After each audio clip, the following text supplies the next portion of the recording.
자, 139페이지 3번 경매 유형 이렇게 있고요.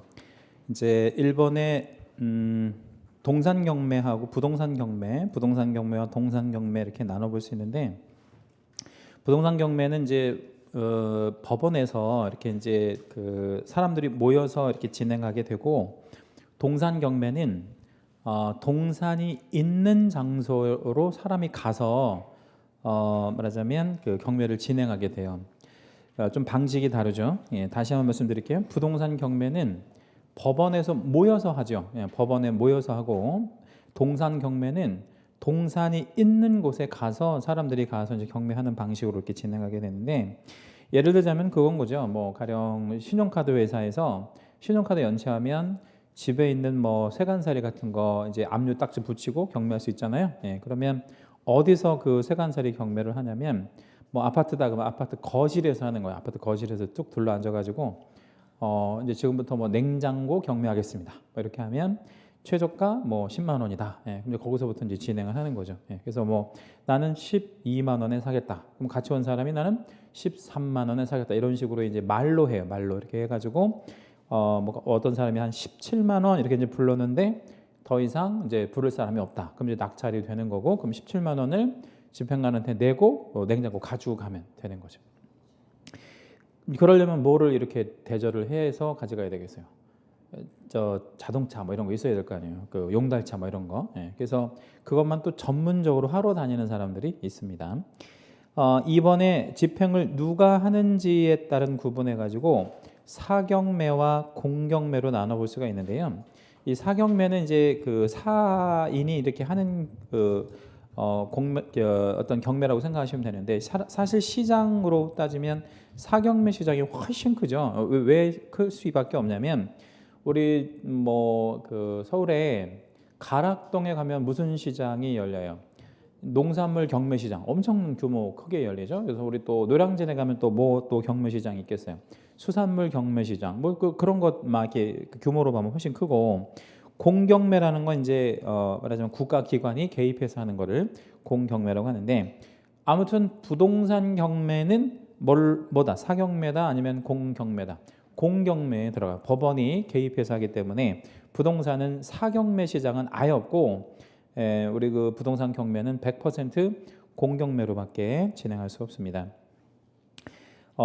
부동산을 이런 사인이 경매하도록 허용하게 되면 좀 폭리를 취하는 사람들이라든가 또는 이제 엄청난 피해를 보는 사람들이 생길 수 있기 때문에 허용하지 않고 있고요. 그다음에 3번 집행권원이 필요한지 안 한지에 따라서 임의경매와 강제경매 이렇게 나눌 수 있는데, 거기다가는 채색을 좀 한번 해주세요. 임의경매, 강제경매 별표도 하나만 좀 붙여주시고요. 그거는 좀 중요하고 그냥 기본적인 거라고 생각하시면 되는데, 자, 이제 우리 부동산 경매를 두 가지로 구분을 해볼 수 있다는 얘기네요. 그렇죠? 예. 자, 무슨 경매와 무슨 경매로 구분해 볼 수 있다는 거죠? 예, 임의 경매하고요. 예, 그 다음에 무슨 경매와 강제 경매, 이렇게 이제 두 가지로 구분해 볼 수 있다는 얘기인데, 어떤 차이점이 있냐면, 임의 경매는 임의롭게 마음대로 경매한다 이런 뜻이에요. 누가? 예, 그러면 담보권을 가지고 있는 애들이, 담보 물권을 가지고 있는 애들이 마음대로 경매를 하는 것을 말하는데, 경매 신청할 수 있는 담보권이 네 가지가 있어요. 네 가지. 뭐 이건 민법 물권법 시간에 배우셨을 텐데, 저당권, 전세권, 가등기 담보권, 그다음에 하나 더 붙이면 유치권까지. 네, 다시요. 뭐뭐 있다고요? 저당권, 전세권, 가등기 담보권, 그리고 뭐 유치권까지. 네, 그렇게 네 개를 담보권이라고 하는데, 그러한 담보권을 실행을 하는 거라고 생각하시면 돼요. 그러니까 이제 담보권을 가지고 있는 애들이 나 경매할 거야, 뭐 이렇게 이제 하면 마음대로 하는 거죠, 그지? 예, 그래서 이걸 임의 경매라고 해요. 이에 비해서 강제 경매는 이 담보권을 가지고 있는 애들이 아니라 집행 권한을 가지고 있는 애들이 이걸 이제 실행을 한다고 하면 이거는 강제 경매라고 해요. 여기서 말하는 집행 권한은 뭐냐? 예를 들자면 여러 가지가 있겠는데, 대표적으로 판결문 같은 것들을 생각하시면 돼요. 판결문. 예. 자, 그러면 예를 하나 좀 들어볼 텐데요. 예가 좀 중요합니다. 잘 생각해보고 답변하셔야 돼요. 주택 상가 임차권이 있는데, 주택이나 상가 임차권이 있는데 임대인이 계속 돈을 안 주는 거예요. 임대인이 계속 돈을 안 줘. 그러면 뭐 10년이든 20년이든 내가 기다릴 수가 없잖아요. 그래서 임대인을 상대로 보증금 반환 청구 소송을 제기를 해요. 돈 안 주니까. 예, 그래서 소송을 제기해서 이제 그 판결을 받아서 경매를 진행한다. 그러면 그거는 임차권자로서 경매를 진행하는 거야? 아니면 판결을 받은 사람으로서 경매를 진행하는 거예요? 판결 받아서. 자, 그러면 임차인이 하는 경매는 임의 경매다, 강제 경매다. 강제 경매가 되는 거죠. 그렇게 생각하시면 돼요. 자, 신용카드 회사에서요. 신용카드 회사에서 신용카드 대금을 계속 연체해서 똑같아. 이제 판결문 받아가지고 경매를 집어넣는다면 이건 무슨 경매? 그것도 강제 경매가 되겠죠. 그럼 임의 경매는 누가 하는 거를 생각하면 되냐면 은행에서 담보 대출을 받았는데 안 갚는 거야. 담보 대출. 그러면 은행에서 무슨 경매 집어넣겠어요? 그건 임의 경매를 집어넣겠죠, 그죠? 네, 그렇게 생각하시면 되고, 은행에서 한다 그러면 이제 대충 임의 경매라고 생각하시면 되고요. 신용카드 회사다, 뭐 아니면 뭐 임차인이다 그러면 강제 경매. 임차인이 임의 경매를 할 수는 없는 거예요. 그러니까 임차인이 임의 경매했다 이건 말이 안 되는 거죠. 임차인은 판결 받아서만 해야 됩니다. 자, 양가로 4번에 이제 경매 절차가 있는데 한 장 넘겨볼게요. 그 그림이 나올 건데 이 그림 중요해요. 거기 그림에다가 별표 하나만 잡아주시고요. 이 그림을 뭐 암기하시거나 그러라는 뜻은 절대 아니고 그림을 좀 이해를 하실 거예요. 그래서 그림을 좀 어떤 식으로 좀 이해를 하실 건지에 대한 설명을 한번 좀 드려볼게요. 제일 이제 위에서부터 아래로 이렇게 떨어져 나오는 절차가 이제 경매 절차가 되는데 경매를 신청하죠. 경매 신청은 채권자가 하는 거죠. 받을 돈 있는 사람이 이제 경매를 신청합니다. 그럼 법원에다가 신청을 합니다. 그럼 이제 법원은 개시 결정, 지금부터 경매할 거야 이렇게 이제 개시 결정을 하고 진행하게 되는데 그 개시 결정은 둘 중에 하나. 무슨 경매 아니면 무슨 경매, 임의 경매 아니면 강제 경매 이렇게 이제 나누어지고요. 법원에서 이제 경매를 준비하게 됩니다. 경매를 준비한다는 거는 기본적으로 뭐 현황 조사 같은 것도 하고 감정 평가 뭐 이런 것들을 다 해봅니다. 그런 다음에 배당 요구 종기일이라는 거를 지정해주고 그때까지 뭐 할 사람들이 있으면 다 배당 요구해라 이렇게 이제 요구하겠어요. 배당할 사람들이 있으면 다 배당 요구해라 이런 식으로 해서 배당을 다 받아요. 그래서 이 배당 요구 종기를 지정해 준다. 여기에서 좀 오해하시면 안 되는 게 그날까지 그러니까 배당 요구 종기일 지정일까지 이제 배당을 끝나는 게 아니라 거기서 정해지는 종기일 있잖아요. 그러니까 두 가지 개념이에요. 종기일을 지정한 날이 있을 테고 그 종기일 날 지정된 종기일이 있을 거 아니에요. 그럼 언제까지만 배당 요구하면 되겠어? 종기일까지만 그걸 지정해 준 날까지가 아니라 그 종기일까지만 이제 하면 되는 거죠. 그래서 그 배당 요구 종기일은 오늘 우리 1교시 때도 한번 나왔었던 거잖아요. 그죠?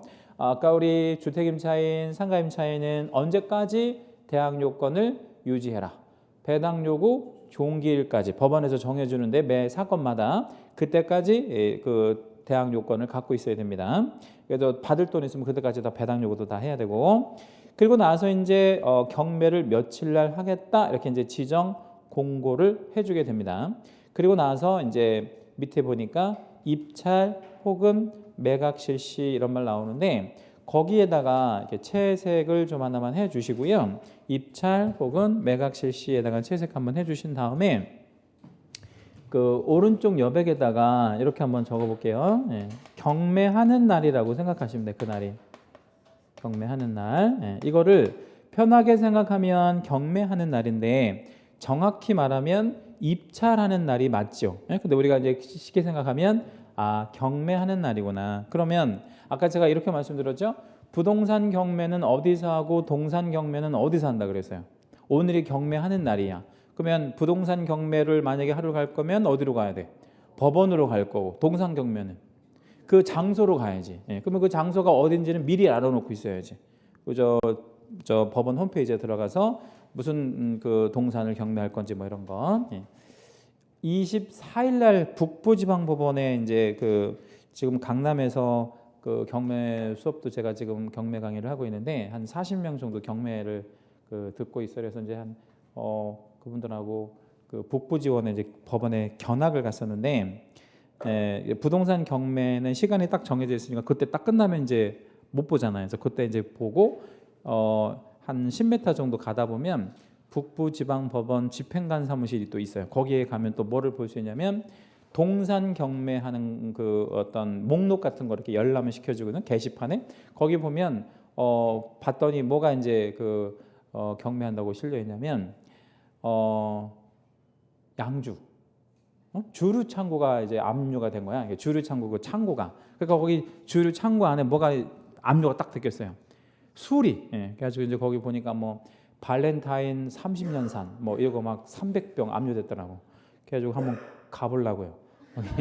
경매하는 날 1월 26일 날 하더라고. 그러니까 거기 한번 가보려고. 그래서 뭐 몇 병 사갖고 오면 좋잖아. 그죠? 발렌타인 30년산 관심 있으면 한번 들어가서 검색해 보세요. 그리고 또 뭐 몇 장 넘기다 보니까 또 뭐 있냐면 쌀 창고가 또 압류가 돼가지고 쌀도 경매 나왔더라고. 근데 좀 싸게 나왔어요. 그 20kg짜리 최저가가 27,000원 평가가 된 거야. 그 20kg짜리 27,000원이면 싼 거지. 그죠? 최저가가 27,000원. 그러니까 27,000원에 낙찰받을 수 있지만 경쟁이 붙으면 어떻게 되겠어? 좀 더 올라갈 수도 있는 거지 뭐. 그러니까 꼭 27,000원에 팔고 자는 건 아니고 뭐 그런 식으로 이제 뭐 파는 거예요. 컴퓨터도 팔고 뭐 별의별 걸 다 팔아요. 옷도 팔아요. 옷도 팔아. 뭐 옷가게 이런 거 압류되면 옷도 팔고 막 그렇다고. 자, 아무튼 뭐 그렇게 진행하는 거예요. 그럼 경매하는 날 법원을 가든 아니면 이제 뭐 그 물건이 있는 동산 뭐 같으면 이제 그쪽 법원을 가든 막 하는 거고.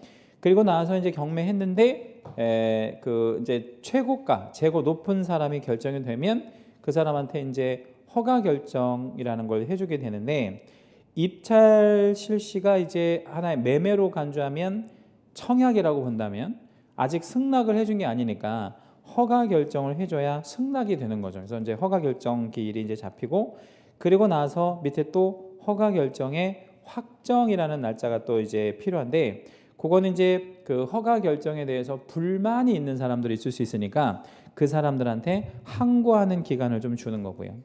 그다음에 이제 허가 결정에 확정이 되면 밑에서 두 번째 줄 대금 지급 기한 혹은 대금 납부 기한이라는 걸 잡아주는데 그거 전체 채색해 주시고요. 별표도 한 번만 잡아줄게요. 굉장히 중요한 말인데 자 거기서 포인트가 되는 말은 기한이라는 말과 기일이라는 말이 다르고 이게 시험에도 굉장히 잘 나옵니다. 기한과 기일은 어떻게 다르냐면 자 오늘 아버님 기일이다. 오늘 아버님 기일이래요. 그러면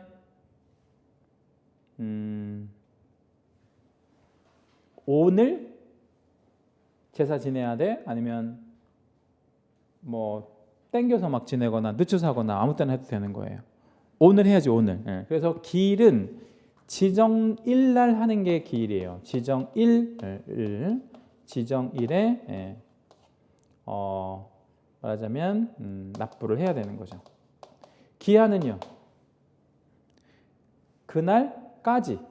그러니까 이제 기한일까지 납부를 하면 되는 거죠. 그래서 이 기한과 기일은 돈을 내는 방식에서는 완전히 달라. 자, 그러면 이렇게 보면 뭐가 다른지 개념이 잘 안 들어오잖아요. 뭐 그 말이랑 똑같은 말 아니야 이렇게 생각할 수 있는데 이게 이런 효과가 있어요. 기한일까지 내면 된다 그랬잖아요. 먼저 내도 될까요? 먼저 내면 안 낼까요? 선납을 인정하는 제도예요. 먼저 내도 되는 제도 이걸 기한이라고 하고 기일이라고 잡히면 지정일 꼭 그날 내야 되는 거야. 먼저 내도 안 돼. 먼저 내면 선납을 인정하지 않는 방식이고 먼저 냈다고 해도 그날 낸 게 아니고 언제 낸 걸로 봐주는 거야. 지정일에 낸 걸로 봐주는 그런 제도를 말해요. 그래서 이게 굉장히 시험에 잘 나와. 기한과 기일 이렇게 이제 구분할 줄 아셔야 되고요. 자, 지금 현재 법원에서 경매는 기한제, 기일제 뭘로 운영하고 있다고요? 기한. 그러면 먼저 내도 된다는 얘기인가요? 네, 먼저 내도 되는 방식으로 이렇게 생각하시면 되고 자 이제 돈을 냈다. 그럼 이제 밑으로 빠져서 배당하고 끝나는 방식이죠. 그래서 경매에서 가장 마지막 단계는 배당이에요. 배당은 뭐라 그랬어요? 돈을 이렇게 논아주는 뭐 이런 절차라고 하죠. 그래서 돈 논아주고 그냥 끝나는 게 이제 배당이 되는데, 오른쪽에 보니까 이제 두 가지 제도가 또 있잖아요. 거기 보면 첫째 세매각 먼저 설명을 좀 드리면, 세매각은 입찰하는 날이 이제 경매하는 날이라 그랬잖아요. 근데 경매를 해봤는데 가령 물건이 별로 안 좋아. 예, 아니면 조금 너무 비싸. 예, 그러면 아무도 안 들어올 거 아니에요. 아무도 안 들어오면 어떻게 되겠어요? 경매가 안 될 거 아니야. 그걸 유찰이라고 그래. 그래서 세매각 밑에다 쓸게요. 유찰이라고. 유찰에 의해서 진행하는 거를 세매각이라고 합니다. 오른쪽. 예.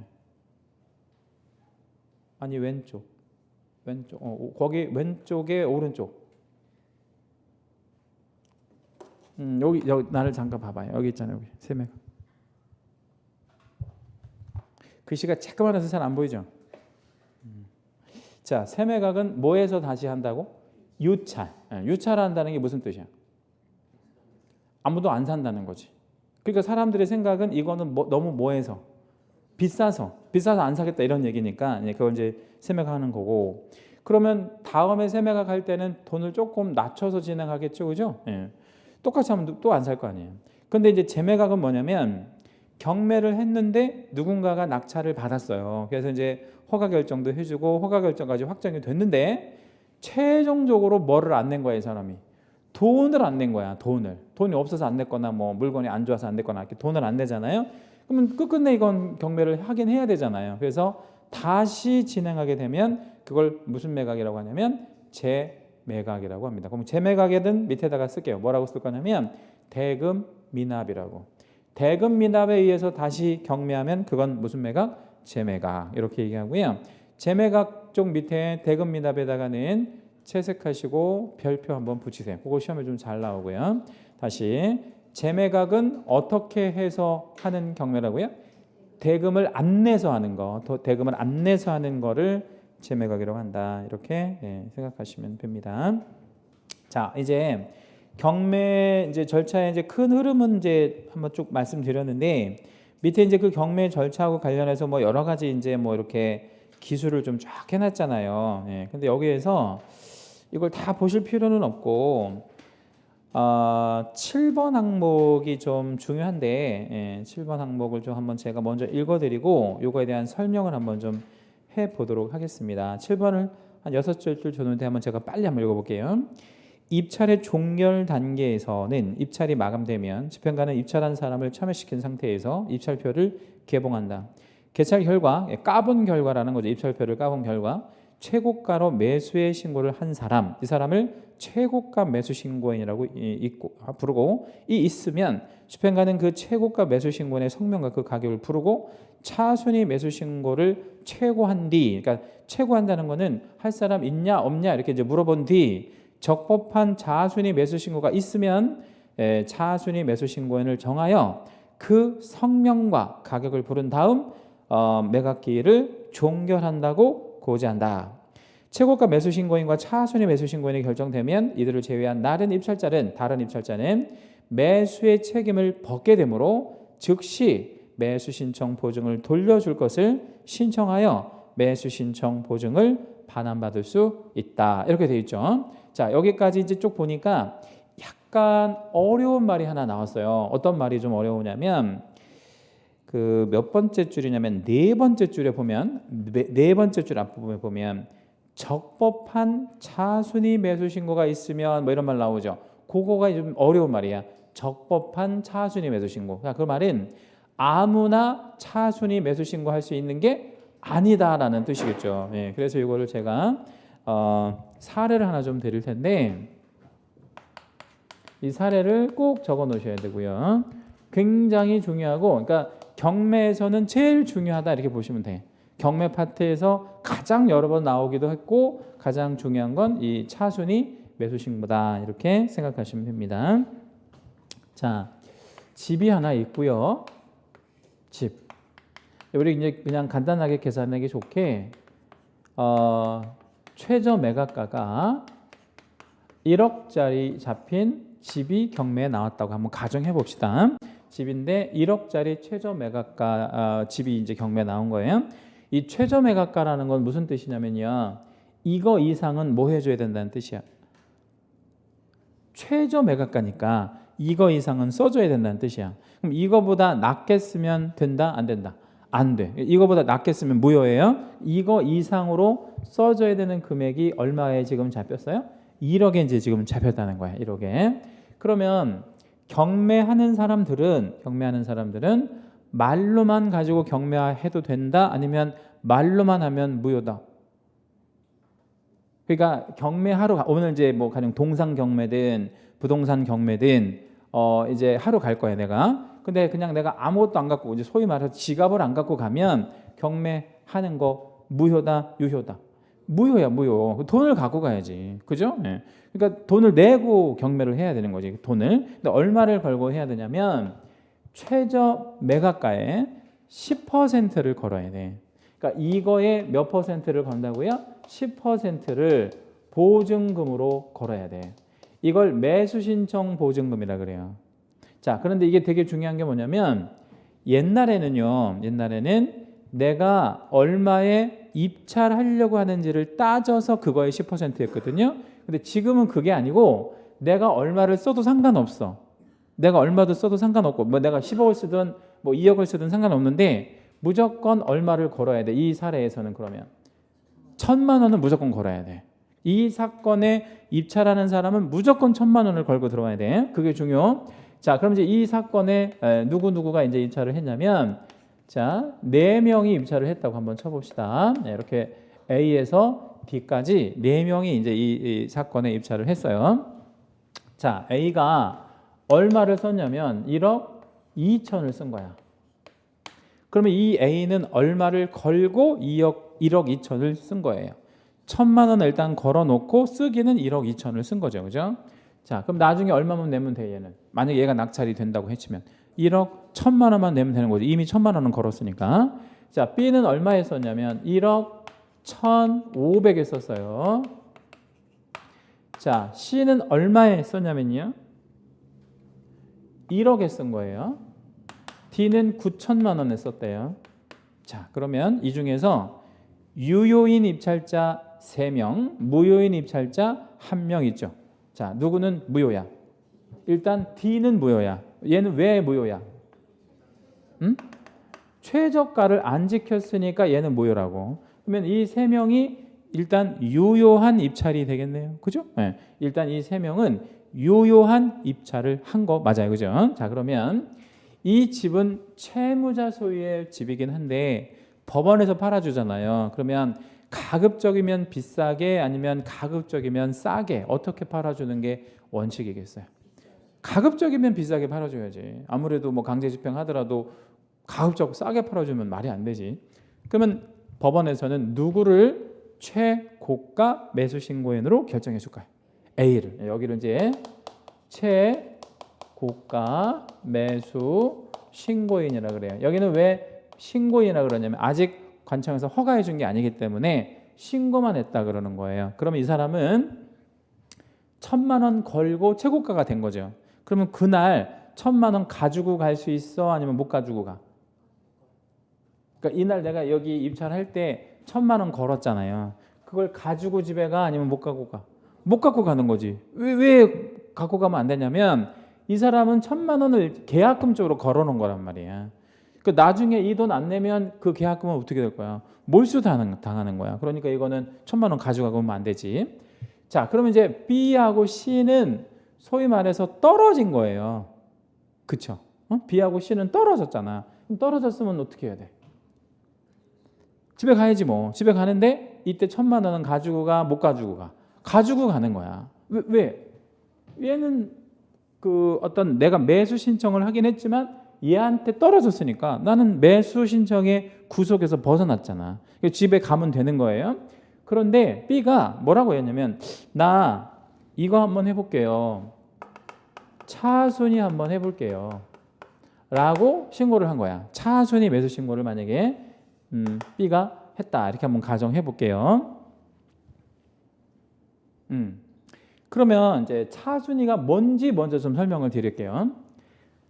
차순위는 다음 순위를 말해요. 다음 순위. 그러면 얘가 최고가면 얘가 뭐야?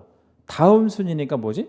차순위. 자, 그러면 이 차순위는 무조건 해야 되는 거야? 선택할 수 있는 거예요? 선택할 수 있는 거지. 이거는 선택할 수 있는 거란 말이에요. 안 해도 되는 건데 얘가 지금 선택해서 차순위를 한 거잖아요. 그러면 C도 선택을 할 수 있다면 C도 차순위를 하겠다고 한번 생각해 봐요. 그러면 얘는 차순위가 될 수 있어 없어? 될 수 없어. 금액은 생각하지 말고 얘가 만약에 차순위를 만약에 하고 싶은 거야. 얘가 만약에 차순위 해주니까 얘가 C가 이거 좋은 건가? 나도 할게 이렇게 이제 신청한 거야. 그러면 얘도 만약에 차순위 신청을 하면 이제 선택을 해서 된다 안 된다? 안 되는 거야. 왜 안 되는 거냐면 차순위라는 말의 의미가 뭐예요? 다음 순위잖아. 근데 얘의 다음 순위가 얘인데 얘가 하면 안 되지. 그렇잖아요. 그러니까 얘는 얘가 뭐 한다면 할 수는 있어. 안 한다면 할 수는 있지만 한다면 얘가 해야 되겠지. 그죠? 그래서 얘는 차순위를 일단 기본적으로 할 수 없고요. 예. 자, 그러면 이제 차순위는 왜 하는지를 한번 설명을 드려볼게요. A가 대금 지급 기한일까지 돈을 안 내면 어떻게 한다고 했어 아까? 무슨 매각 넘어간다 그랬지? 재매각. 근데 재매각을 넘어가면 법원 공무원들이 일을 처음부터 다시 해야 되잖아요. 번거로우니까 예비 번호를 받아 놓는 거죠. 이렇게 예비 번호를. 그죠? 예. 그러니까 예를 좀 들자면 연대 경영학과가 있어요. 그런데 여기서 만약에 120명을 뽑아 놓은 거야. 연대 경영학과 애들을. 근데 100% 등록을 할까요? 아니면 100% 등록을 안 할까요? 안 하지. 예. 왜 100% 등록을 안 해? 예? 연대 경영학과 다니는 애들이 서울대는 안 되겠어? 되겠지? 예. 그래서 이제 서울대 뭐 어디를 간 거야. 그럼 여기서 빠져나갈 거 아니에요. 그죠? 그리고 이제 연대랑 좀 비슷한 수준에서 고대 경제학과가 된 애들도 있어. 근데 나는 경영보다는 경제가 나을 것 같아. 이렇게 또 수직으로 이동할 수도 있지 않아요? 예. 그 다음에 또 뭐 예를 들자면 연대 경영학과 됐는데 얘가 경희대 한의학과가 된 거야. 저는 잘 몰랐는데 경희대 한의학과는 문과 애들도 가더라고요. 네? 문과 애들도 가더라고. 그러면 경희대 경영학과 갈래? 경희대 한의학과 가려면 어디에 가는 애들도 분명히 생기겠어. 한의학과 가려는 애들도 생길 거 아니야. 이렇게 해서 자 빠져나가면 얘네들이 얼마밖에 안 나냐면 반밖에 안 나는, 실제로 반밖에 안 남는데요. 그럼 60명 남았어. 그러면 60명 다 빠져나가고 뭐 어디로 가고 다 빠져나갔다고 쳐봐요. 그러면 60명을 어떻게 커버할 거예요? 그냥 올해는 60명만 갖고 해? 그럼 안 되잖아. 그 직원들 월급도 주고 해야 되니까. 그럼 어떻게 해? 예비 번호에서 이제 올려주잖아요. 예비. 예. 그래가지고 막 한 바퀴가 돌았다, 뭐 두 바퀴가 돌았다, 막 이렇게 얘기를 하잖아요. 예. 그것처럼 이렇게 예비 번호를 주는 거다. 그럼 예비 번호를 주면 법원에서도 좋은 거예요, 안 좋은 거예요? 좋은 거지 뭐. 재매각하는 절차가 생략되니까 법원에서 좋은 거단 말이에요. 그렇게 이제 생각하시고, 자 이제 약간 어려운 말을 한번 해볼게요. 아까 제가 말씀드렸는데 120명을 뽑았는데 공교롭게 120명이 다 등록을 했다고 쳐봐요. 그냥 다른 데가 하나도 이제 안 돼가지고. 그러면 어떻게 되는 거야? 예비번호 뽑아놓은 애들은 헛일인 거지. 그럼 여기도 마찬가지예요. 얘가 뭐를 했으면 돈을 내면 얘는 아무것도 아닌 거야. 돈을 내면 아무것도 아닌 거라고. 그렇죠? 근데 얘가 만약에 뭐 한다면, 대금을 안 낸다면, 그러니까 이제 아까 대학가 같으면 등록을 안 한다면 예비번호가 이제 올라올 거 아니야. 예비번호 이제 번호대로. 그래가지고 보면 예비번호 되면 막 지들끼리 이제 그 무슨 뭐 카페 같은데 보면 이제 뭐 한 그 20만 명, 30만 명 이렇게 들어오는 카페가 있더라고. 이제 거기 들어가 보면 나는 예비 몇 번인데 최초 합격하신 분 중에서 빠지실 분 이렇게 물어봐요. 예, 이렇게 물어보면 또 애들이 친절하게 그거 알려주더라고. 나는 최초 합격인데 빠질 거예요. 그럼 막 그 밑에 예비 1번 이제 이렇게 물어보잖아요. 그러면 이제 거기 예비 2번이 막 뭐라고 쓰냐면 축하해요. 합격을 축하드려요. 막 이렇게 한다고. 왜 축하하는 거야? 원래 된 애가 빠진다고 하니까 그거를 그렇게 알려주더라고 애들이 실제로. 그러니까 여기서 대금을 미납하면 얘가 이제 뭐가 되는 거야? 최고가가 되는 거지. 얘가 미납을 하니까. 그렇죠? 자, 근데 여기서 이제 어려운 개념이 나와요. A가 대금을 미납하죠? 그러면 얘가 1,000만 원 걸은 거 있잖아. 1,000만 원 걸은 거. 그럼 그 1,000만 원 걸은 거를 A한테 돌려줘? 안 돌려줘? 안 돌려준다 그러죠. 그건 계약금적으로 받은 거니까 몰수한다 그랬잖아요. 그 1,000만 원을 어디에다가 붙여줘 버리냐면 얘한테 붙여줘 버리는 거야. 그래서 1,000만 원을 붙여준다고. 여기다 1,000만 원 몰수한 거를 여기다가 붙여줘요. 그러면 B는 얼마를 낸 거랑 마찬가지인 거야. 1억 2,500을 낸 거나 마찬가지인 거야. 그죠? 네. 만약에 이걸 몰수를 안 했으면 어떤 문제가 생기겠어요? 그냥 B는 얼마밖에 안 낼 거야. 얘는 1억 1,500밖에 안 낼 거잖아. 그럼 최초 매각한 가격에 얼마가 부족해요? 500이 부족하니까 이거를 이렇게 팔을 수가 없다 이 말이에요. 응? 네, 그러면 자 B가 차순위를 안 한다고 한번 생각해 볼게요. 아까 제가 이렇게 말씀드렸죠. B는 차순위를 안 할 수도 있다 그랬지. 그럼 안 했어요. 근데 C가 하겠다는 거야. C가. 그럴 수 있잖아요. 그죠? 아까 얘가 안 하면 얘가 할 수 있다 그랬잖아요. 근데 이제 이번에는 B는 안 하고 C가 한다고 치면 1,000만 원 A가 안 냈을 때 1,000만 원을 누구한테 붙여주는 거야 이제? C한테 붙여줄 거 아니야. C한테? 그럼 C한테 붙여주면 최종적으로 내는 돈이 얼마야? 1억 1,000이잖아. 1억 1,000. 왜냐면 1,000만 원 여기다 붙여주니까. 그러면 최초 매각가인 얼마에 부족해? 1억 2천에 부족하니까 얘는 즉 누구는 C는 무슨 자격이 안 되는 거예요. 차순위의 적법한 자격이 안 된다 이 말이에요. 그죠? 그럼 여기에서 공식 하나만 만들어 볼게요. 그 공식이 시험에 굉장히 잘 나온다고. 차순위를 하려면 이 적법한 차순위가 되는지 안 되는지를 하려면 이렇게 공식을 만들 수 있어요. 최고가 매수 신고액이 있잖아요. 그죠? 네, 최고가 매수 신고액 마이너스 얼마를 빼주고 마이너스 얼마 빼줘? 10%. 네, 그걸 뭐라 그래? 매수 신청 보증금이라고 하고 그죠? 차순위를 하려고 하는 애가 있을 때 이 금액이 클 때 할 수 있다는 거예요. 이게 적법한 차순위 매수 요건이 되는 거예요. 자, 그러면 이 시계에다가 대입해 보면 B는 되죠. 그죠? 근데 누구는 안 돼. C는 1,000만 원이 부족하니까 안 되는 거예요. 이거를 가로넣기로도 나오고 사례형으로도 나오고 굉장히 잘 나와. 경매에서 제일 중요한 게 요거야. 차순위 매수 신고. 네. 자, 그럼 몇 개 질문 드려볼게요. 차순위는 동일 사건에 입찰한 모든 입찰자가 할 수 있다. OX, X 모두 할 수 있는 게 아니에요. 차순위는 동일 사건에 여러 명을 선정할 수 있다. OX. 차순위를 한 사건에 여러 명을 이렇게 선정해 줄 수 있대. 법원에서 편하게 하려고. OX, X 한 명밖에 안 되는 거죠. 그죠? 차순위는 2등은 무조건 해야 되는 제도이다. OX, X. 차순위 매수 신고는 포기할 수 있다. OX. 이건 제가 설명을 안 드린 거라 틀렸는데 포기하면 안 돼. 일단 차순위를 한다고 신청을 하잖아요. 그럼 포기하면 안 되는 거야. 그건 내가 하겠다고 신청을 했으니까. 포기하고 그러면 안 돼. 얘도 포기할 수 없어. 포기를 한다는 뜻은 무슨 뜻이냐면 돈을 포기한다는 뜻이야. 돈을 포기하는 건 상관은 없겠지 뭐. 그렇지만 돈을 포기하지 않은 상태에서 차순위를 포기할 수는 없다. 이렇게 생각하시면 돼. 자, 요 차순위 제가 설명 다 드렸는데 질문 하실 거 있으시면 하세요. 차순위. 질문하실 게 하나가 있는데,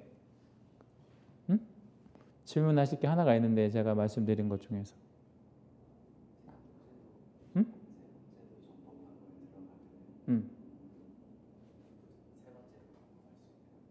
그 대신 B가 안 한다고 했을 때, B가 안 한다고 하면 C도 할 수는 있죠. 그 대신 적법한 요건에 들어가면 얼마 이상 썼으면요. 1억 1,000보다 100원이라도 더 썼으면 그럼 가능한 거지. 1억 1,100원 뭐 이렇게 들어가면 가능한 거지. 그 대신 B가 안 왔을 때 금액이 높으면 얘가 금액이 높고 얘가 금액이 낮아.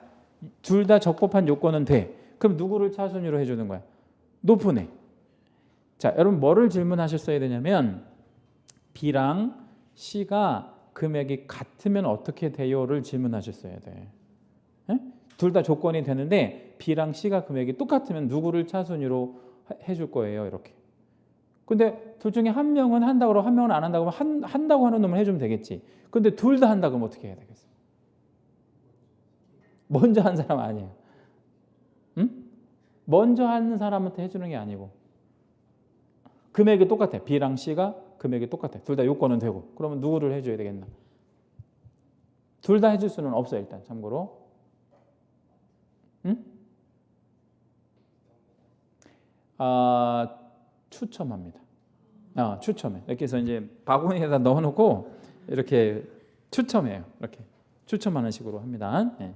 그래서 차순위를 굳이 이렇게 두 명이 하는 일이 거의 실무적으로 많이 발생하지는 않지만 이론적으로는 그렇다는 거죠. 이 차순위가 경매에서는 제일 잘 나와 시험에. 차순위. 그러면 차순위가 없는 물건도 있을 수 있어 없어요? 있지. 뭐 대부분의 물건은 차순위가 없고요. 특이한 경우가 차순위가 생깁니다. 자, 이제 뒷장 한번 넘겨볼게요. 142페이지 가시고. 거기 이제 그 정정 변경 뭐 이런 말 나와 있는데요. 그 좀 말이 좀 중요한 말이라서 좀 간단하게만 언급하고 넘어갈게요. 정정하고 변경은 뭐가 다르냐면 정정은 원시적인 불일치가 생겼을 때 바로 잡는다 이러면 정정한다 그러고요. 변경은 후발적 불일치가 생겼을 때 이제 내용을 바꿔주는 거를 변경한다 그래요. 그러면 이걸 조금 편하게 말씀드리면 처음부터 잘못된 거예요. 애초에 잘못됐어. 그럼 뭐 정정. 근데 원래는 잘 됐는데 나중에 내용이 바뀐 거야. 그러면 그건 뭐 변경. 이렇게 생각하시면 돼요. 자, 이제 8번 주제로 좀 내려오면 경매하고 이제 매수 신청 대리업이라고 하는 것이 있는데 경매하고 매수 신청 대리업이 이제 매수 신청 대리업은 이제 그 입찰 대리가 이제 경매 물건을 손님을 대신해서 난 대리 입찰하는 거를 업으로 한다고 했을 때 매수 신청 대리업 등록이라고 하는데요. 그러니까 중개업 등록을 하듯이 매수 신청 대리업 등록을 또 할 수 있다라는 거죠, 우리가. 그럼 우리가 중개업 등록은 어디에 가서 하는 걸로 우리 배워봤죠? 중개업 등록은 어디에 어느 관청에 가서 한다고 배워봤어요? 시, 군, 구에 가서 하잖아요. 우리 시군구. 여기 같으면 우리 어디 가서 등록을 해야 되겠어요? 여기 같으면 강동 구청에 가서 해야 되겠잖아요. 근데 나는 중개업도 하고 싶지만 그 경매 매수 신청 대리업도 하고 싶어. 그럴 수 있잖아요. 그러면 어디 가서 이거는 매수 신청 대리업 등록을 해야 되느냐면 지방 법원에 가서 해야 되겠죠. 여기 같으면 이제 동부 지방 법원에 가서 하면 되는 거죠. 그래서 매수 신청 대리업 등록에 대해서 한번 좀 보고자 하는데 이 매수 신청 대리업 등록을 한 사람이 전국에 600명밖에 안 된다는 거예요. 우리 개공 중에서. 그러니까 거의 무주공산이나 마찬가지, 주인 없는 시장이나 마찬가지. 여러분 나중에 이제 경매를 좀 배워가지고 이쪽도 한번 해보세요. 이 매수 신청 대리업을 등록했다는 얘기는 뭣도 하겠다는 뜻이에요. 경매 물건도 취급하겠다, 뭐 이런 얘기 되는 거죠. 자, 오른쪽에 143페이지 오시면 양가로 2번 이제 거기 내용 뭐 특별히 볼 거 없고 오른쪽 143페이지 쪽에 보면 박스 있잖아요. 그 표를 좀 보면 되고 그 표에다가 별표 하나만 좀 해주시고 출제확률은 100%고요. 매년 한 문제가 나옵니다. 출제는 100% 나와요. 이게 도입되는 지가 한 8년, 9년 정도 되는 것 같은데 그동안 안 나온 적은 단 한 번도 없었고 두 문제 나온 적도 몇 번 있었고 그래요. 무조건 한 문제는 나온다. 자, 그러면 이제 매수 신청 대리업 등록과 우리 중개업 등록을 한번 비교해 볼 건데 첫 줄에 보니까 등록 신청의 자격 혹은 적격 뭐 이런 얘기 나오는데 중개업 등록은 공인중개사가 할 수 있는 거죠. 공인중개사 자격이 있으면 물론 법인도 할 수 있고 그런데 대리업은요 공인중개사인 개공이 할 수 있다는 게 중요해. 그러니까 공인중개사가 하는 게 아니고 개공이 하는 거란 말이에요. 개공. 공인중개사가 대리업 등록을 하는 게 아니고 개공이 하는 거다. 그리고 그냥 법인이 하는 게 아니라 중개업 등록을 한 법인만 대리업 등록을 할 수 있다 이 얘기예요. 그럼 여기서 우리 이런 사실을 하나 알 수 있어요. 어떤 사실을 알 수 있냐면 자, 어떤 계공은 뭐만 하는 계공이 있을 수 있어요. 중개업만 하는 계공이 있을 수 있지. 근데 어떤 계공은 중개업도 하면서 대리업, 매수신청 대리업도 하는 계공도 있을 수 있다는 얘기겠죠. 그렇죠? 네. 그럼 이 매수신청 대리업까지 하는 계공인 전국에 600명밖에 안 된다는 거예요. 많지 않죠? 그럼 이거를 무슨 업무로 이해하셔야 되냐면 겸업 업무로 이해하셔야 돼. 이 말이 중요한데 자, 나는 공인중개사인데 중개업 안 할래. 중개업 안 하고 대리업만 할래. 된다? 안 된다? 나는 공인중개사인데 중개업을 안 하고 대리업만 하고 싶어. 돼? 안 돼? 안 돼요. 될 수가 없어. 그럼 무슨 업을 한다는 전제하에 중개업을 한다는 전제하에 허용하는 거예요. 그러니까 세상에는 두 가지 계공이 있는 거지. 뭐만 하는 계공이 있거나 중개업만 하는 계공이 있거나 99% 뭣도 하는 계공이 있어요. 대리업도 하는 계공이 있다. 약 0.1% 정도 가까이 이것까지 하는 그런 계공도 있다. 이렇게 생각하시면 된다 이거죠. 그래서 이거는 꼭 대리업은 겸업 업무로만 가능하다 이렇게 생각하시고요. 보증이라는 거 있잖아요. 업무 보증. 그 업무 보증에다가 바로 옆에다가 오른쪽에다가 가로 하나만 열어주시고요. 업무 보증은 세 가지 중에 하나를 선택하는 거거든요. 뭐 이제 한 2, 3주 전에 배우셨던 것 같은데 그 세 개가 뭐뭐 중에 하나를 선택했냐면 보험을 들든가 공제에 가입하든가 공탁을 하든가 셋 중에 하나를 선택하는 거 이걸 업무 보증이라고 하죠. 업무 보증. 그런데 이 업무 보증을 보험을 들든 뭐 공탁을 하든 뭘 하든 중개업은 순서가 등록 먼저 보증 나중에 해요. 그래서 선등록 후보증 방식으로 하거든요. 근데 오른쪽 대리 파트는 거꾸로 해요. 무엇을 먼저 하냐면 선보증 후 등록 방식으로 한다라는 거예요. 왼쪽 오른쪽 둘 다 채색해 주시고요. 그게 그 박스에서는 제일 중요합니다. 그러니까 순서가 반대로 움직인다는 거 다시 한번 해볼게요. 중개업은 선등록 후보증 방식으로 해요. 등록을 먼저 한다고. 그런데 대리 파트는 무엇을 먼저 해야 돼. 보증을 먼저 하고 등록은 나중에 하는 식으로 이렇게 되어 있어요. 그래서 아주 다양한 이런 지문들 출제 가능할 수 있습니다. 간단하게 제가 맛보기만 한번 잠깐 드려볼까요? 대리업 등록 신청 시에는 업무 보증 서류가 첨부되어야 한다. 자, OX? O. 왜 O? 순서가 대리업은 뭐를 먼저 해야 돼? 보증을 먼저 하니까 그걸 했는지를 꼭 증명해 줘야 돼. 그렇지 않으면 등록을 못 하니까. 그렇게 출제되고 교육받아야 되는데요. 우리 중개업 할 때도 교육받듯이 대리업 할 때도 교육을 받아야 되는데 중개업 할 때의 그 교육을 누가 주관하도록 되어 있냐면 시도지사. 그것도 왼쪽 오른쪽 둘 다 채색해 주시고요. 오른쪽도 좀 잘 나오는 편인데 매수신청 대리업 등록할 때도 교육받아야 되는데 이때의 교육은 법원 행정처장이 주관하는 교육을 받아야 됩니다. 그러니까 실무교육은 그러면 만약에 대리업 등록을 한 경우라고 치면 실무교육은 몇 번 받아야 되겠어요? 두 번 받아야지. 중개업 실무교육 한 번, 대리업 실무교육 한 번, 이렇게 이제 두 번을 받아야 되는 거구나. 이렇게 생각하시면 됩니다. 자, 처리 기한은 중개업 이제 등록을 이렇게 신청하면 며칠 안에 이렇게 등록을 해주냐면 7일 안에 처리하도록 법으로 딱 정해져 있고요. 매수 신청 대리업은 14일 안에 이렇게 이제 처리를 하도록 하고 있어요. 뭐 크게 중요하진 않아요. 이 날짜 같은 거는요. 그다음에 이제 등록관청은 아까 말씀드린 대로 중개업 등록은 어디 가서 한다 그랬어요. 시, 군, 구. 이제 구청 가서 하는 건데 대리업 등록은 지방 법원에 가서 한다. 이렇게 돼 있잖아요. 자, 그러면 강동구 안에서 대리업을 하려고 해. 그러면 어느 법원에서 하면 된다 그랬지 아까? 동부지방법원. 그러면 양평에서 하고 싶어요. 양평. 양평에서 하고 싶어. 그럼 어디 가서 해야 되겠어요? 참고로 양평에는 양평군 법원은 있다 그랬죠.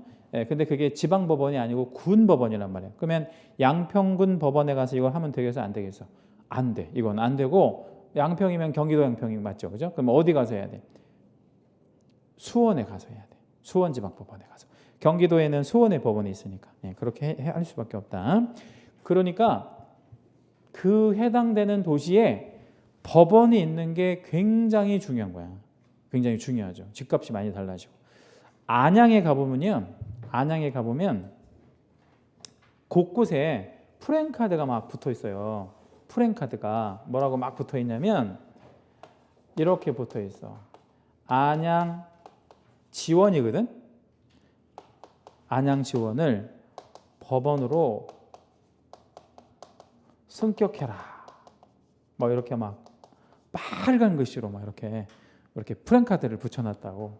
왜 그러냐면 안양이 위치가 수원하고 조금 멀어요. 멀은데 안양이 좀 그래도 좀 사람도 많이 사는 데다가 그 주변에 있는 도시들 중에서 조금 그래도 좀 번화돼 있어. 그러니까 이제 뭐 군포라든지 안산, 광명, 과천 이쪽 사람들이 서울로 나오기보다는 안양으로 가는 경우가 좀 많이 있어요. 왜 그러냐면 안양에 학원이 조금 잘 돼 있어요. 안양에. 그래서 이번에 안양에 전국에 수능 만점자가 3명 나왔는데 안양에서 1명 나왔거든. 그럼 그게 안양에는 고등학교에서 수업을 잘해서 나왔겠어요? 안양에는 학원에서 수업을 잘해서 나왔겠어? 당연히 학원빨이지 뭐. 그래서 안양에 수능 만점자가 나와가지고 안양 집값이 많이 올랐더라고. 수능 만점자 나왔다. 그렇단 말이야. 그러니까 이제 안양 사람들이 자신이 있는 거야. 그러니까 자꾸 이제 이렇게 데모하면서 이제 안양 지원을 법원으로 승격해라. 그럼 여기서 이 안양 지원이 법원으로 승격되면 좋은 거야, 안 좋은 거야? 좋은 거죠. 엄청 좋은 거고 집값도 더 많이 늘어나는 거지. 왜? 야, 우리 동네는 뭐가 있어? 이렇게 얘기할 수 있어요. 법원 있는 동네야, 우리 동네. 그죠? 그러니까 지방에서는 이 법원이 있고 없고가 굉장히 큰 차이가 있다는 거죠. 그렇지 않으면 다 어디로 다 가야 돼? 수원으로 다 가야 되는데 얼마나 불편해. 그러니까 이 법원이 있는 게 그만큼 중요하다. 자, 그다음에 이제 보증 설정액은 얼마냐 이거예요. 보증 설정액은 개인 같은 경우에는 중개업할 때 얼마가 필요하다 그랬죠? 1억. 근데 대리업을 할 때도 똑같이 1억이 필요하거든요. 근데 이걸 오해하시면 안 돼. 왼쪽 1억, 오른쪽 1억을 왼쪽 거를 해놓으면 오른쪽은 묻어가는구나 이렇게 생각하시면 안 돼. 그 오른쪽 거는 뭐야? 별개란 말이야, 별개. 그러니까 왼쪽이랑 오른쪽은 별개고 쉽게 생각하면 따블이라고 생각하시면 되는 거예요. 그럼 내가 공인중개사인 개공이에요. 그럼 대리업까지 해. 그럼 얼마 해야 돼? 2억이지 1억이 아니라고. 따블 들어가야 돼요. 왜냐면 사고 이제 또 한 가지 사고의 어떤 발생 가능한 일을 하게 되는 거니까 해야 되는 거고요. 그다음에 이제 법인은 주사무소 2억인데 대리업까지 하려면 똑같이 따블 들어가야 되고 분사무소도 하나 설치할 때마다 1억 있어야 되는데 이제 대리업까지 하려면 1억도 있어야 됩니다.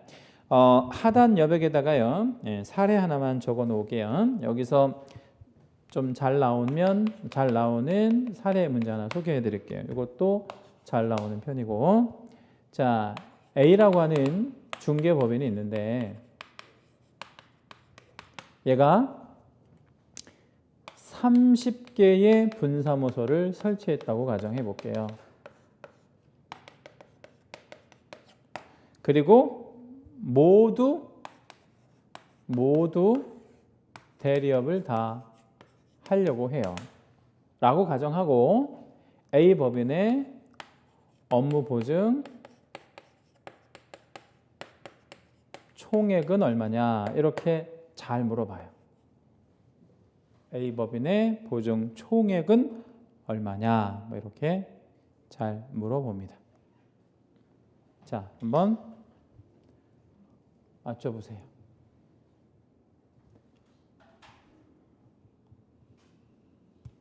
A 법인이 얼마의 보증이 필요한지. 이거는 계산 문제가 아니고 그냥 암산 문제거든요. 이거 순간적으로 하시면 되는 거예요. 이거 뭐를 고민하실 것도 없어. 64 4억이 필요한 거예요. 64억. 자, 왜 64억이 필요할까요? 왜 64억이 필요해? 자, 일단은 여기에는 없지만 주사무소라는 건 별도로 있는 게 아니고 언제나 있는 거잖아. 그러니까 주사무소 원래 중개만 할 때 2억에다가 대리업까지 하면 따블이니까 4억이 나오는 거잖아요. 일단 주사무소만. 그리고 분사무소 몇 개 뒀다 그랬어요. 30개 했다 그랬으니까 원래 중개만 하더라도 30억이 필요한데 얘네가 다 대리업까지 한다고 하니까 더블 들어가잖아요. 60억. 네, 그러면 64억 이상은 필요한 거다. 이렇게 이제 답하시면 되겠죠. 네. 자, 이제 취급 물건 쪽으로 내려와 보니까 왼쪽에 이제 중개대상물 파트, 이제 중개 쪽은 중개대상물 당연히 하면 되는 거고, 뭐 그건 당연한 얘기인데 오른쪽에 보니까 대리업 부분에 보면 경매 대상물 중에서 무엇 가능한 물건만 입찰 대리할 수 있냐면 중개 가능한 물건. 그럼 아까 말씀드린 대로 두 가지는 안 된다고 했어요, 그죠? 자, 무엇과 무엇이 안 된다 그랬죠? 자동차랑 선박, 이거는 안 된다. 자동차, 선박. 그럼 왜 안 되는 거예요? 자동차하고 선박은 중개 대상물이 아니니까. 그것만 좀 기억하시면 되고요. 그것도 좀 시험에 잘 나오고, 업무의 상호관계 뭐 이런 말이 있는데, 그 업무의 상호관계라는 거가 이제 무슨 뜻이냐면, 그 아무데나 좀 간단하게 여백만 하나 좀 찾아가지고요. 요거 하나만 적어 놓을게요. 어떤 계공이 이제 중개업 등록도 해놓고 플러스 대리업 등록도 해놨다. 이제 그러니까 이 말은 구청에도 등록을 해놓고 지방법원에도 등록을 둘 다 해놓는 거야. 그러니까 이 사람은 대리업까지 하고 싶어서 이제 해놓은 거지. 그런데 중개업 쪽에서 취소를 당한 거예요. 이 취소는 뭘 잘해서 아니면 못해서 취소 먹은 거지. 그러면 이쪽에 오른쪽에 영향을 미친다, 미치지 않는다. 미치는 거죠. 왜 미치냐면 대리업은 겸업 업무로만 할 수 있으니까. 그러니까 여기도 당연히 뭐 해야 한다? 취소해야 한다. 이렇게 이해하시면 돼. 그러니까 여기가 유효하지 않으면 여기는 당연히 못해. 그런데 이제 이렇게 하면 어떡할래요? 대리업 쪽에서 취소를 먹은 거야. 여기도 등록이니까 여기서 먼저 취소를 당한 거지.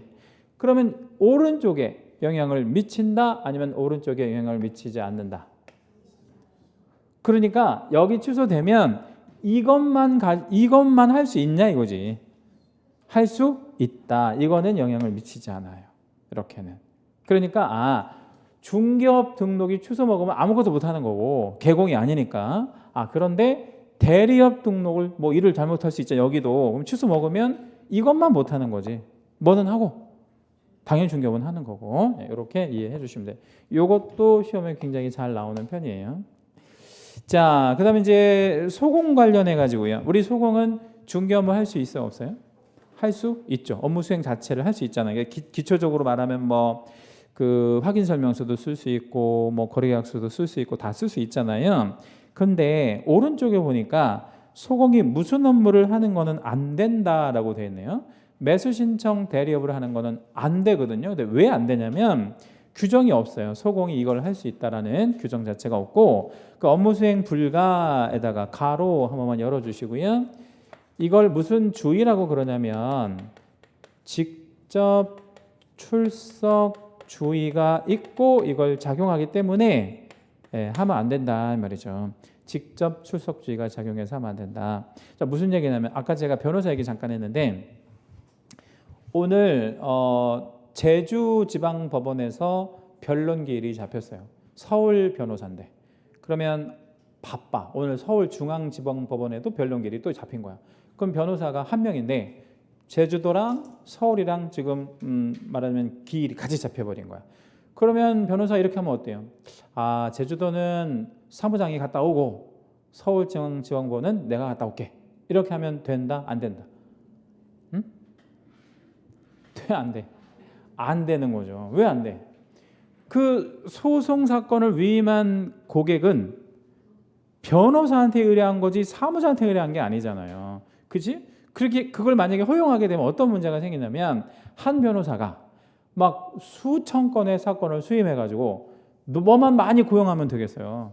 뭐 사무장만 많이 고용해갖고 다 보내면 될 거 아니야. 그러면 안 되지. 예, 그러니까 소송 사건 같은 경우에는 직접 반드시 본직이라고 해 그거를. 그러니까 변호사가 직접 가거나 아니면 법무사가 직접 가거나 이것도 입찰 대리니까 굉장히 중요한 행위잖아요. 이건 하나의 법률 행위란 말이에요. 법률 효과가 곧장 발생하는 거니까 누구가 직접 가라는 얘기야.